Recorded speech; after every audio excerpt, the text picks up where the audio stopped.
Lauren is my name. I just turned 15. Allow me to share about my family when all in my life changed. From the outside, we appeared to be any other family. Mom stayed home while Dad worked so hard. Olivia, my little sister, was 8 years younger than I was. Dad worked for a large corporation that really belonged to my grandma on my mom's side as a manager. Grandma was a truly driven woman.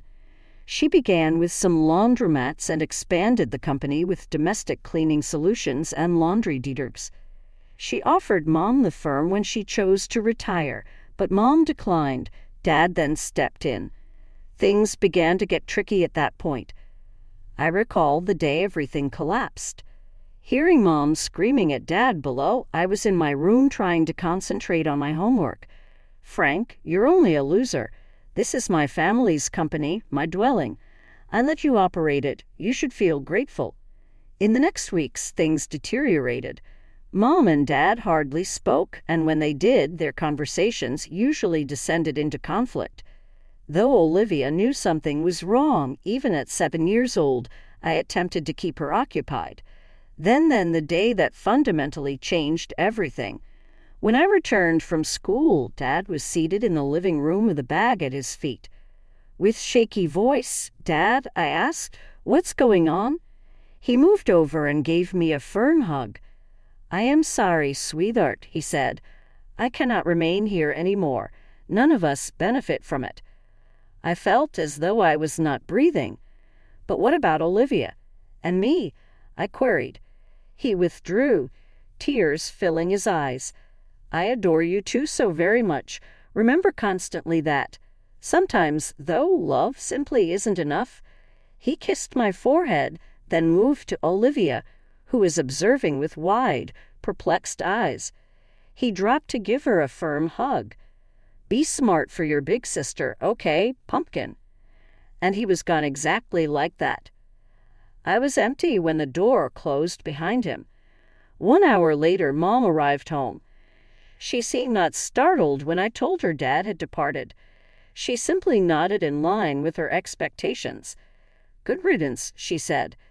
"Mom, what I was hearing still astounds me." "How would you say that?" She turned coldly to face me. "Your father cheated on Lauren here, repeatedly over and once more. I couldn't stand it no more. That evening everything was permanently changed. I lay in bed and heard Mom in her room on the phone chatting. She sounded happier than she has in months, laughing. Though I was too exhausted to give any thought, I wondered who she was chatting to. Mom surprised us once Dad departed, just when I thought things couldn't be much more complex. She declared, "I have some news," one morning as we were enjoying breakfast. "I am going to be married." My cereal nearly made me choke. "What? Mom, Dad has only been gone for 3 months. She waved her hand as though it were not really important. "Sometimes, Lauren, true love finds you by surprise. You will know when you grow older." 2 weeks later, Paul moved in. As soon he was fine. People would say, "Oh, he seems nice from his tall and attractive stature." But from the off, something about him didn't appeal to me. Playing games with Olivia and helping her with homework, he tried with her. With me, felt like I didn't exist. At the corporation, too, things were shifting at the same time. Mom filled in after Dad left and brought Paul into the office with her. Always discussing business strategies, they appeared to go nicely together. I tried to concentrate on my own life, school, friends, and the typical teenage stuff, but it was difficult to get rid of the sensation that I was going invisible in my own home. When Mom and Paul declared they were building a new branch of the business in another city, things deteriorated. Mom announced one evening, "We're relocating. It is a fantastic chance for the company." She said then, "Paul and I have been talking, and we think it's best if you stay here." What I was hearing still astounds me. "Stay right here. In absence of you?" I asked, startled. Mom spoke fast. "You're almost done with school, and the new house won't have much room. Transferring shortly before your tests makes little sense. It tasted like a stomach punch. Where then am I expected to live? On street, I asked, trying not to wail. Don't be dramatic, Lauren, Mom chastised. You will live with your granny. She has consented to it already. Slammed the door and hurried off to my room. Tears of hurt and wrath ran down my cheeks as I lay in bed. I kept wondering, when did my own mother start to find me so burdensome? Not for me, but rather filled with packing boxes and goodbyes. The next few weeks whizzed by. Olivia, who didn't want to leave her pals behind, shed the tears. Trying to remain upbeat for Olivia's benefit, I helped her pack. Tears in her huge brown eyes, she said, "Will you come visit us, Laura?" I embraced her firmly. "Naturally I will, Squirt. You cannot easy get rid of me." Saw the moving van go from the porch with Grandma on the day they went. Mom gave me a short embrace and Paul nodded awkwardly. They left then, Olivia with them. Living with Grandma turned up not as horrible as I had thought. She was somewhat cool in her own sense. She gave me space when I needed it and always there with a cup of tea and a sympathetic ear when I wanted to chat. Still, it felt nothing like home. My 20th birthday arrived earlier than I had anticipated. I woke up that morning odd. I ought to have been thrilled, but all I felt was empty. Of course, Mom answered. She said, sounding unduly happy, "Happy birthday, sweetie. We regret not being able to make it. Right now, work is quite insane. We'll celebrate when we visit next month. Okay." I knew not we would not. Since they moved, they hadn't gone once. Surely, Mom. Sounds really good. Given her great effort, Grandma must have sensed my mood. She ordered my preferred meal, let me have some friends over, and even made a cake by hand. I virtually forgot about anything for several hours. Grandma asked me into her office the following morning. Her solemn expression caused my stomach to turn around. Pointing to the chair across from her desk, she said, "Sit down, Lauren. We should talk." My thoughts flew. Oh no, is she throwing me out? Where should I go? She then grinned, reached for a little folder from her desk drawer, and, "Happy birthday, sweetheart. Open it." I did, and upon seeing what was within my heart, almost stopped. "Grandma, is this?" She nodded with glitter in her eyes. "Lauren, right now, the firm is yours. You have great potential. You have a good mind on your shoulders, and I have no doubt you will behave honorably for the company." Still in amazement, "But Mom and Paul, they're running it now," I remarked. Grandma's face clenched just a little. "They have a branch flowing here. Now you own the major corporation, the center of all that is happening." I sat there shocked. Me as well. Barely 20, the multi-million-dollar company owner. It seemed like a dream or a nightmare. "I don't know what to say," I at last said. Grandma slid her hand across the desk. "You have no need to say anything. Just promise me you will put your all on it." Still in amazement, I nodded. "I'll do. I promise." She sat back, content. "Great. I now want you to pay great attention since I have one more piece of advice for you." I leaned forward, grabbing at every syllable. Grandma instructed, "Call your father. The narrative has more elements than you could ever know, even if it's only as a consultant. Talk to him. Hear him out." It took me a whole week to summon the bravery to contact Dad. We agreed to get together in a little cafe downtown. My heart seized when I saw him. He appeared worn and aged, yet when he saw me his eyes gleamed. First an uncomfortable quiet, then everything tumbled out. The divorce, Mom's remarriage, the relocation, Grandma's present.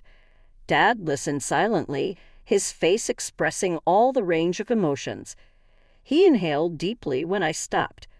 "Laura, the divorce calls for some knowledge about you." Then he told me everything. Mom constantly denigrated him, labeling him a loser, therefore devaluating him and making him feel inadequate. He described how he became drunk during a protracted conflict and committed the worst mistake of his life. "I cheated on her," he said, his voice weighed with shame. "I felt bad straight away, but your mother turned it against me. She even threatened to take Olivia and you. She wanted me to pay alimony, give her all the property, and go." I sat there, startled. The mother I knew did not sound like this. "Why did not you fight it?" I queried. Dad stared at me with loving and sorrowful eyes. "Thanks to Olivia and you. I wanted neither of you to have a messy public divorce. I reasoned this would be simpler." Talking felt like a great weight was released from my chest. I felt like I had my dad back for the first time in a long time. I inhaled deeply before we departed and asked, "Dad, how would you feel about helping me with the company as a consultant?" His smile was the complete response. I demanded. The next few months whirled around. I spent long evenings studied for tests, and before I knew it, I was standing on stage at my high school graduation, carrying a diploma. Grandma was beaming broadly in the audience. Mom and Paul vanished from sight, but by then I had come to know not to expect much of them. Summer arrived and I concentrated on applications to colleges, aiming high with Grandma's support and Dad applauding me from far away. I couldn't really believe it when the acceptance letters started showing up. The largest surprise, though, came when I opened the full-ride financial aid package for my first pick. I looked at the letter incredulously. Grandma pulled me in a hug and cheered. "Kiddo, you could do it." I knew. Late evenings and contests paid off. I chose to study business management. Given my company to consider, it felt like the wise decision, especially now. I had a corporation to run now, and the idea still felt surreal. But I was resolved to bring Grandma pride. Grandma wanted to hold a little celebration, just the two of us, to mark my entrance into college. We picked a bottle of sparkling cider and some elegant takeout. Grandma, even at an older age now, was not about to let me sip champagne. Dinner was halfway gone when the doorbell rang. Grandma wrinkled, obviously not expecting anyone. With downing my fork, I said, "I'll get it." My tummy dropped as I unlocked the door. My mother and Paul stood there, clearly agitated and impatient. They passed me into the home before I could say anything. Mom spent no time on greetings. "Mother, we really should discuss the company," she insisted. Stunned, I stood there as Mom started a rant. She hardly even asked about my graduation or college or looked at me, like I was not even present. She pressed, "Why can't we access the main accounts? And why are you stopping funds from being sent to our branch?" Grandma's voice grew stiffer. "Kelly, because it's not your decision anymore. Lauren owns the company currently. It will be her decision on its future and financial management." The chamber went quiet. After Grandma's words, I could sense the tension hovering about. Mom's face showed a tsunami of emotions, first disbelief, then fury, and lastly something calculated. Her whole demeanor changed suddenly. "Lauren, sweetheart," she began, her voice rife with false politeness. "I have missed you really extensively. Why not join us live?" Blinking, I was surprised by this abrupt shift. Mom moved forward, stretching out as though she wanted to touch my arm. I started to back off automatically. "We have fit rather well in the new city. Our residence is lovely. There is a room exclusively for you. We could arrange a desk for your study and work and purchase you a new computer." "No, Mom," I responded with great conviction. "I'm content right now. Grandma needs me. I have friends. I go to school." Mom's smile trembled for a second, then she straightened out fast. "Well, we could always relocate back here should that be the problem. We may occupy our former house just as before. That would be great." I shook my head. "Mom, it isn't about the house. It encompasses everything." Her eyes were clearly gathering barely restrained wrath. I asked the question that had been burning inside me for months before she could say anything. "Mom, why did you really divorce Dad?"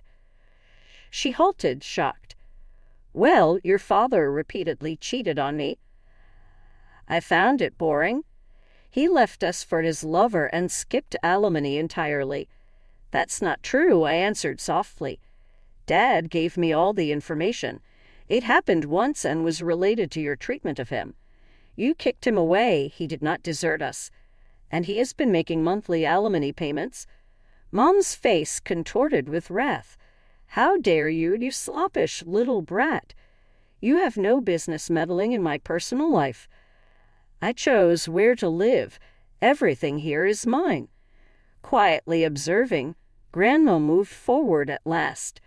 Her voice was cool but firm, stronger than I had ever heard. "That's enough, Kelly," she declared. "You seem to have missed a couple of things. They belong to me, not you, this house, the firm. I handed Lauren the company since I rely more on her judgment than on yours. I believe it's time for you to depart right now." Grandma forcibly walked Mom and Paul out of the house, and I watched with conflicting emotions. The door closed behind them, and I had an odd mix of relief and grief. Today I had lost something, the last amount of hope I had for my mother. But I also acquired something, a clear idea of my destiny and the solace knowing I wasn't alone. "Who now?" My voice muffled against Grandma's shoulder asked. She drew back and offered me a quick smile. "We now resume honoring your college acceptance, and tomorrow we begin to map your actual destiny, not the one your mother sought for you." After the incident with Mom and Paul, the next morning I woke up to voices downstairs. Intrigued, I slinked down the stairs to have a look into the living room. Dad was seated on the couch, engrossed in discussion with Grandma, shockingly. Grandma explained why she had phoned Dad over as I sat down next to them. "I have been thinking about Olivia," she remarked. "Your mother. Well, I'm not sure she's in the ideal situation right now to look after her. I had advised your father to try for Olivia's custody." I got a flash of hope. "Absolutely, Dad. Are you planning to do it?" Looking both anxious and resolved, he ran his hand through his hair. "Yeah, I am. Though it won't be simple. Olivia deserves more than what she is now getting. I had no control over it." I swept my arms around him. "Thank you, Dad." Grandma cleared her voice as we drew apart. "There's more," she exclaimed. "I have a private investigator examining your mother and Paul's affairs." Over the next 2 weeks, life found an odd new cadence. Beginning my college courses, I dug into my studies with a concentration never felt before. Dad began routinely visiting, and we focused on repairing our relationship. Having him back in my life seemed right. About 2 weeks following that chat, Grandma called each of us over. Her face was austere as we settled in. She said, directly to the point, "The investigator's report came in, and it's worse than we believed." She put the facts out, each one striking me like a punch. Years before the divorce, Mom had been lying to Dad. Her affair with Paul began when she still lived with Dad. There were hotel receipts, documentation of pricey presents, all of which clearly painted a picture. Still, that was not the worst of things. Grandma's voice firm. "Paul is a con man," she added. "He has past performance of this kind. He encourages rich women to relocate their money, then flees with it after charming them." I grew ill. "So, when they wanted to move the money in the company?" Grandma nodded. "Exactly. He was going to vanish after stealing it." Each immersed in our thoughts, we sat silently. Grandma advised us at last to face Mom with the truth. We scheduled the meeting for the next day. Mom showed up at Grandma's place clearly upset and impatient. Her face transformed when she noticed Dad also there. One of the toughest talks I have ever had ensued. Grandma arranged all the proof: the affair, Paul's past of dishonesty, and his scheme to pilfers from the business. I watched Mom's face with every bit of information, trying to see any shame or understanding. Still, all I saw was denial. "This is absolutely ridiculous," Mom answered with a guarded tone. "Paul loves me. He never would have done it. You all simply envy our happiness." Dad tried to talk her through using reason. "Kelly, kindly review the material. Consider Olivia. With this kind of man you wish around our daughter." Mom would not pay attention, though. Her cheeks flushed with rage, she got to her feet. "I have no need of listening to this. Paul is a wonderful dude. I totally trust him. You all simply want to destroy my life." She shot out with that, slamming the door behind her.